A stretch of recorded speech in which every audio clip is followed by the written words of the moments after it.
You're listening to Dakota Spotlight. My name is James Wallner.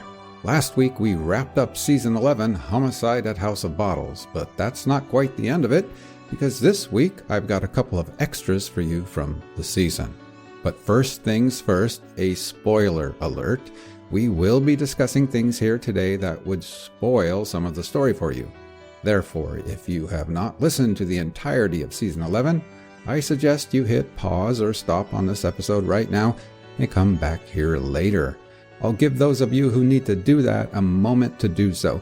Meanwhile, let's listen back to some snippets from the season. In Bismarck, murders are not commonplace. I remember getting a phone call about, I think it was around 3:11 in the morning. 911, what is your emergency? Homicide, robbery at the House of Bottles. I've got help on the way here. Is the door unlocked? We are trying to talk to all the former employees and present employees. Late Saturday night, early Sunday morning, if you heard anything. He says, he's in a trailer right now. I said, oh. I mean, he really laid it on pretty thick. He didn't seem overly nervous, and he didn't seem overly surprised to see us there. And I just heard word of mouth that they're getting like threats or something like that. Once that casing comes out of a semi-automatic handgun, it's going to fly, and it's going to bounce off of things. If you've got the forethought to think about you need to pick up that shell casing, maybe this isn't the first time that you've done something like this. He didn't judge anybody. He was one of those people that you could always count on. Got ready for bed, and all of a sudden there was a knock on the door, and it was the cops and a chaplain, and they asked if they could come in and made me sit down and told me what happened. And Okay, hopefully those who needed to jump off of this episode have done so. First off today, I will be playing some archival audio we've uncovered.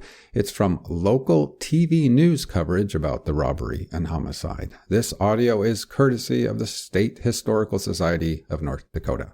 After that, a short conversation I recently had with Bob Haas. If that name sounds familiar, it's because you heard him a lot in this season. Bob is a retired lieutenant from Bismarck PD and was involved in this case from beginning to end. I thought it would be interesting to hear what Bob thought of this podcast now that he'd had a chance to listen to it himself. I know you're going to enjoy it. Let's start out with that archival TV news coverage. I'm going to play two audio snippets for you now, one from before the arrest was made and one after the arrest. By the way, if you would also like to watch these archival news videos, there are links to them in the show notes. And while you're there watching, please give Dakota Spotlight a helping hand by hitting that YouTube subscribe button. Here is the first snippet of archival audio from news coverage from before the arrest. In this clip, in addition to the reporter's voice, you'll hear Lieutenant Myron Heinley of Bismarck PD. A robber or robbers took more than cash from the House of Bottles liquor store. They also took Robbie Rahrich's life. The 25-year-old was working at the store at the time. Police believe the killing happened at the end of the night, right around 1 a.m. It was close for the evening. We believe he was probably doing the day receipts. We're not positive, but it appears that way. A friend of Rahrich's came to pick him up. He walked up these stairs, looked inside, saw lights on, pulled on the door, and the doors were locked. So he called a fellow employee to come and unlock the doors, and that's when they found Rahrich shot dead. Investigators say the offender shot Rahrich in the head and took off with an undetermined amount of cash from the store. Investigators say there were no signs of forced entry, and they don't know if the killer left in a vehicle or on foot. So investigators need a lot of answers. Detective Heinley says they could use all the help they can get. If you saw someone suspicious or even heard someone talking about robbing a store, that information could help their search. Anyone that might have a gun and bragged about doing something like that. Anyone that has a gun and all of a sudden come into some money. We'd be interested in that. We are truly in need of some assistance from the public in trying to develop suspects and leads to bring these people, this person or people that committed this crime, to justice. Authorities spent the day visiting with neighbors, hoping to turn up some clues. Larry Kromerich can see the store from his front window, but unfortunately, he didn't see or hear anything that could help out investigators. It was probably up around that time, but we were in the back of the house, and we didn't hear anything at all. And then with the stoplight here, we have lights out there, so I didn't see any lights or anything. I sure hope they get him, though, you know. Because the police department doesn't know the offender's whereabouts, they say be cautious and take extra steps to prevent another tragedy from happening. Again, this audio courtesy of the State Historical Society of North Dakota. Now, before I play this second segment of archival audio from after the arrest, there's something I should explain a little bit for context. It will help with this news audio, but I also mention it because, as you'll hear later in this episode, Bob Haas and I talk about this too. Something I did not include in Season 11 is this. After Sean Helmenstein was arrested in Montana, he waived extradition back to North Dakota, and he was returned very swiftly to Bismarck, but not without a pit stop. That stop was in Billings, Montana. Why Billings? Because a few months before Robbie Rahrich was murdered at the House of Bottles liquor store, a young woman was murdered in a video store in a town called Laurel, Montana, which is near Billings. When the detectives in Billings heard about Helmenstein's arrest and the details of the crime he was accused of, they glanced at each other, scratched their chins, and wondered, maybe this guy is responsible for our video store slaying. So they asked Helmenstein's captors, Bob Haas and company, if they could borrow Sean for a few hours, ask him some questions at the police station in Billings. And that's what they did. They questioned him at length. In the end, Sean Helmenstein was cleared of all suspicion of that crime in Billings, Montana. All right, with that added bit of context in hand, here is the second snippet of local news coverage from after the arrest. The man who police believe killed Robbie Rahrich here at the House of Bottles actually worked with him.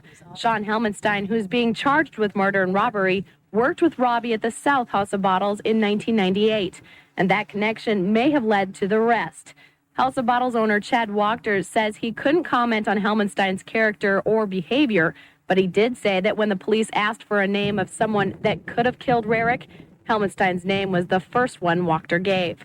It was clues like that and other phone calls that linked authorities to Helmenstein. Early on in this investigation, we started receiving a lot of information from the public.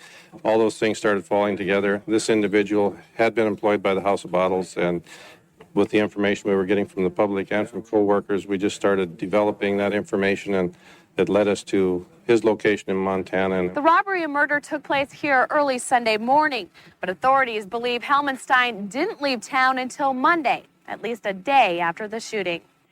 2 investigators flew to Montana Sunday, and with the help of Montana authorities, Helmenstein was arrested just outside of Missoula around noon today. Helmenstein has waived extradition to North Dakota and is being driven from Missoula to Billings and then be flown to Bismarck. Now, here's an interesting twist to the story. While Helmenstein is in Billings, authorities there will question him about a November murder in Laurel, Montana, where a teenage girl had her throat slit while working at a video rental store. Montana authorities say there is no solid evidence linking him to the murder. Now, according to the Helena Bureau of Criminal Investigation, Helmenstein was tracked down by his cell phone and pager records. There still may be many questions left unanswered, like, for one, why did Helmenstein kill Robbie Rahrich? But authorities say the investigation in Bismarck is ongoing and they can't answer a lot of questions. Danelle Presky, KXMB News 12, your eye on Dakota. Don't forget you can also watch these videos. Check out the links in the show notes. And while you're there, please hit that YouTube subscribe button. Next up, my recent conversation with Lieutenant Bob Haas, retired investigator at Bismarck PD. I caught up with Bob Haas over the phone one early morning in January 2025. Before we dive into it, though, I want to highlight something important about Sean Helmenstein. These insights come to us from the many conversations our researcher Mari had with him in 2024. If you'd like to hear her first-hand account and get a behind-the-scenes look at how she formed her impressions, keep an eye out for an upcoming bonus episode exclusively for Plus subscribers. In that episode, you'll hear a conversation I had with Mari about her conversations with Sean, which I know you'll find as fascinating as I did. For now, though, here's a quick summary of Mari's takeaways before you hear Bob Haas and me in the next segment. You'll notice Sean's statements since the murder have sometimes been inconsistent, like telling the police he did not have a gun on him the first time he entered the House of Bottles, then later telling Mari he actually had it on him the whole time. There are some other moments, too, that strike some of us, myself included, as curious. For example, Sean described law enforcement's deep dive into his background as, quote, ridiculous, unquote. But in the spirit of fairness, Mari's conclusion is that Sean wasn't and isn't a calculating mastermind weaving an elaborate story. Instead, she believes he was a very young, very naive individual who, like a deer in the headlights, was simply terrified by what he'd done and wanted the ordeal to end. In fact, in recorded jailhouse phone calls before his trial, Sean mentioned to friends and family that he just wanted to plead guilty, accept his sentence, and move on. Again, if you want more details on Mari's conversations with Sean Helmenstein, Plus subscribers can look forward to that bonus episode coming soon. All right, here's my conversation with Bob Haas. Bob Haas, how are you? I'm doing fine, James. How are you? I'm good. Thank you so much once again for being on the show and taking part in, I don't know how many seasons it's been that you've been involved in one way or another. But this is a season wrap-up episode for House of Bottles, and I thought it'd be interesting to get your thoughts on a few different things about this season. First thing I'll ask you is your thoughts on this so-called missing shell casing. Sean Helmenstein told Dakota Spotlight that it got stuck in his gun and it never hit the floor, and maybe the reason he didn't tell you when you were asking him was, well, if they asked me if it hit, I picked it up off the floor. Technically, I didn't. Were you surprised to learn about this, and what are your thoughts on all that?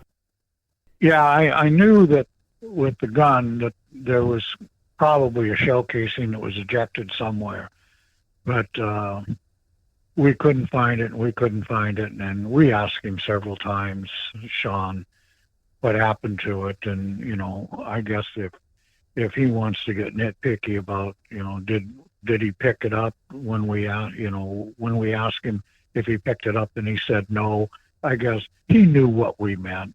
He knew we were wanting to know what happened to that shell casing, and so it's stovepiped in the chamber there, you know, it didn't eject all the way. So, you know, he had it all the time. And it's the same with him saying that he was wearing that gun when he went in there the first time. I'll just remind people listening what that was all about. You know, he went into the House of Bottles twice, and right. You asked him, did he have the gun on him both times, or did he? And he said, no, I brought it the second time. And right. Then he told us now that actually he had it on both times, which none of this makes sense why he would have lied back then. I guess we're getting nitpicky. Yeah, he confessed to it. And maybe, I don't know if he's trying to minimize his involvement or trying to make it look like this was just a spur of the moment type of decision that he was going to shoot Robbie, that this wasn't planned out ahead. Maybe he felt that if it wasn't planned out ahead, then the sentence would have been a little bit more lenient as far as him pleading guilty to all this stuff. Or, you know, he wanted to plead guilty, but ultimately pled not guilty, and we had a trial. But he still ended up with a life sentence. So, you know, he could have come clean like he did with everything else, with the exception of the shell casing, but as far as I know. And you know, with him saying that he had the gun, it kind of changed my perspective on things a little bit, because I felt that, you know, I kind of felt sorry for him when we interviewed him, and you know, just it was a stupid mistake. But now hearing that he had the gun the entire time, to me, that means, in my mind, it means that he was planning this from the get-go. Maybe he wasn't planning on shooting Robbie. Maybe this is just going to be a robbery type of scenario. He went in the first time, there was more people in there, so let's come back closer to closing time when there's not so many people in there and the doors get locked. And so I think that this is something that he had thought about for a little bit. Maybe he just planned it that day. Maybe he had planned it ever since that he started having money problems and he was wanting to go back out to Montana and work for Guy Ast. I don't know. I don't know if I can believe what he says anymore. Was there anything else that surprised you from the podcast? You know, we asked him a few other questions about getting out and stuff like that. Yeah, a little bit. I think he knew going in when he was sentenced what that entailed. But then later on, and he filed that appeal saying that that law was unconstitutional because it judged youthful offenders more harshly than it did for older offenders who commit the same thing. And yeah, that's true. I mean, it does. You got to serve 85% of that sentence in order to be eligible for parole. But you know, if you're 20-something when you commit the offense versus being 45, yeah, there's a significant difference in the length of the sentence. But still, you know, with that in mind, maybe you shouldn't commit the offense. And if you've lived at least 45 years of your life without doing it, I mean, then you deserve that time of your life before you became a, you know, so yeah, it's all very, you know, one of the things, I don't know if you have any comments on it. One of the things I didn't mention in the podcast, just because things need to get cut out, but before you brought him back to North Dakota, he actually made a pit stop there in, was it Billings? Because some other law enforcement. Yeah, we dropped him off. Yeah, tell us about that if you have anything to say. Well, after, I guess, we'd arrested him and we were going to bring him back, there had been a similar type of incident occurred, I think, Yellowstone County. I think that's where Billings at. And they were wanting to know if we could drop him off there at the jail in Billings so that their investigators could talk to him regarding their incidents. And that's what we did. We drove from Missoula back to Billings, and we dropped him off at the jail there, and then we got on the plane and flew back to Bismarck. He was cleared of all that, right? Yeah, he didn't. They had talked to him. They cleared him of everything. An alibi, I guess, he wasn't even in the state, and I think he could prove it. So Sean was back the very next day. Yeah, and some of these recordings we have from when he was in jail in Bismarck awaiting trial, talking to friends and family, they talked about that he had, you know, he was appalled that someone might think he did something like that. I'll see if I can find that audio snippet and play it in this episode, actually. Just a quick note from me here. I was not able to find the exact clip I was looking for in the hours and hours of recorded conversations that Sean had with friends and family while awaiting trial, but I did find the following one, which will give you a similar insight into his thinking at the time. In this case, he is talking about what he's learned, how law enforcement are looking into his background while investigating the murder of Robbie Rahrich. I honestly did my best to try to beep out all of the F words they used in this conversation, but I might have just given up at some point. You know what, another thing about my thing? They went back, they checked out my old from 95 where I lived, when I lived in North Dakota. Yeah. They got my old speeding tickets they brought up. Where I used to live in Minot with those girls. They got that address, they got phone numbers for all the people who used to live there and everything. I mean, you wouldn't believe the shit they're trying to dig up on me. I mean, they found that out. I mean, they're digging up, they're trying to, you wouldn't believe the shit they're trying to dig up. You know. I mean, they're digging so it's ridiculous. I can't believe they're digging up shit like that. I mean, there was nothing going on up there. No. Oh, and another thing in the report, they're trying to find out where Heidi lived. Oh, really? They talked to my cousin. They've been trying to find everything out. They don't even know yet. I know. I mean, they're I don't know. David. Yeah, it's ridiculous. Like I said, I'm honestly surprised they haven't called Laura. They probably did call Laura and see if I had a record there. Probably. Only thing they would have got there is maybe a few speeding tickets. I mean, when the whole time I lived in Montana, a couple speeding tickets. Yeah. And that disorderly conduct, but that was dropped. Yeah. It's ridiculous. I don't know what he's so appalled by. I mean, his actions already cost the life of one individual that really didn't have it coming. So for him to think that he's above suspicion in something that's similar, that's kind of naive. One other question, this is just sort of a fun thing. Those people who are a Plus subscriber can see the bonus content, including the video of the videotape walkthrough at House of Bottles. So we got to see you, Bob, as a young man.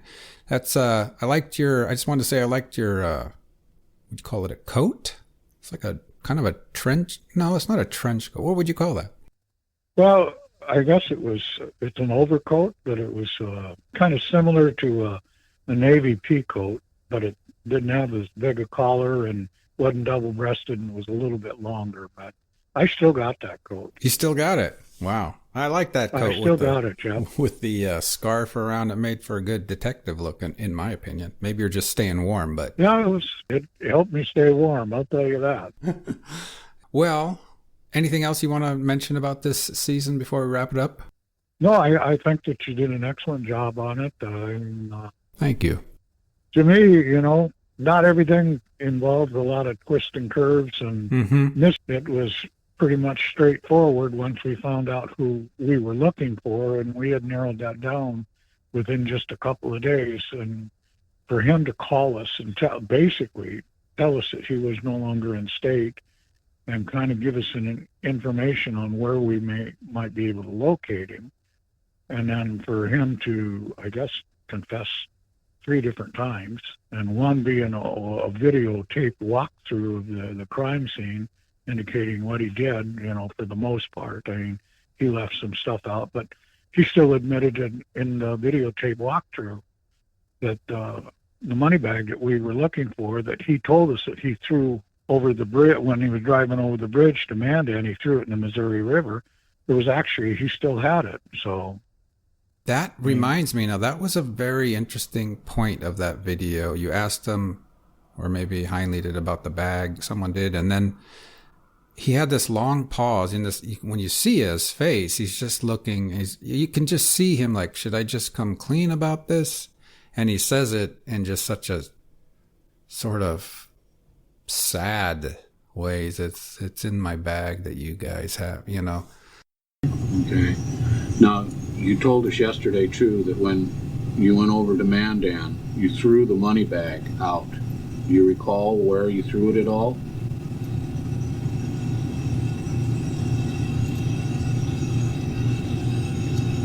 Money bags in the black trunk of mine that you guys have. Okay. So it's in that black thing? It's in there. Pretty sure it is. Okay. Is the till tape in there? I don't know. You could just see him thinking, like, is this going to hurt me? And he just seemed really sad, which is understandable. I would be too. Yep. Yeah. Well, I appreciate your kind words. And, no, this is a story that didn't have a whole bunch of twists and turns. It's not unsolved or anything, but I'm trying to, I know listeners in North Dakota really like the fact that someone is covering North Dakota stories. And, this is one of them. This is a part of history of Bismarck. And then there was the whole aspect of how many people, knew about this, and Robbie Rahrich, right? So. And I think that has a lot to do with, with the way that you portrayed it, and, actually giving Robbie a voice so that he can speak after all these years that, he was a very nice person and just didn't deserve to happen to him. I mean, this could have all been avoided by somebody who's just simply taken a different path instead of the path that he chose. And so, the emotion in a 911 call, it just sent chills through me. So, I think that you did a very good job of putting this together and letting people know about Robbie. I mean, I think that's the big thing, is that, you know, at least it's getting his story out.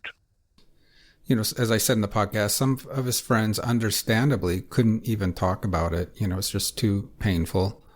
But those who did, Mike and Angie, they did a fantastic job, as did his sister Casey. So it was a pleasure learning about him. I could totally see the guy today with his own auto body shop. And just, he would have made a great dad, a great godfather, you know, brother, uncle, all those things. So very tragic. It is. It's a tragedy. Potential wasn't allowed to be reached because somebody's decision to, I guess, end that potential right then and there. Yeah, it's still actually unbelievable. When I think about it now, just sort of the matter-of-fact way it happened, seemed to have happened, the matter-of-fact way he talked about it then, and pretty much matter-of-fact way he talks about it now. I think it's maybe just his personality, the way he's just sort of unfiltered, but it's just, again, tragic. Yeah, it is. And he's right where he deserves to be, to tell you the truth. Well, Bob, I just can't thank you enough for taking the time again and helping us out here on Dakota Spotlight. Well, it's my pleasure, James. My pleasure. Thanks again to Bob Haas for joining us. I hope you all enjoyed Season 11 and this Postscript episode. And you Plus subscribers can look forward to a bonus episode coming your way soon with my interview with Mari Zorb Hansen, researcher on this season. We talk at length about her many conversations with Sean Helmenstein, who is currently serving a life sentence for the murder of Robbie Rahrich at House of Bottles Liquor Store in 1999. Thanks again for listening. Our website is dakotaspotlight.com, and please check out Dakota Spotlight on YouTube and give us a thumbs up and hit the old subscribe button. That's all from me, and I will see you next time.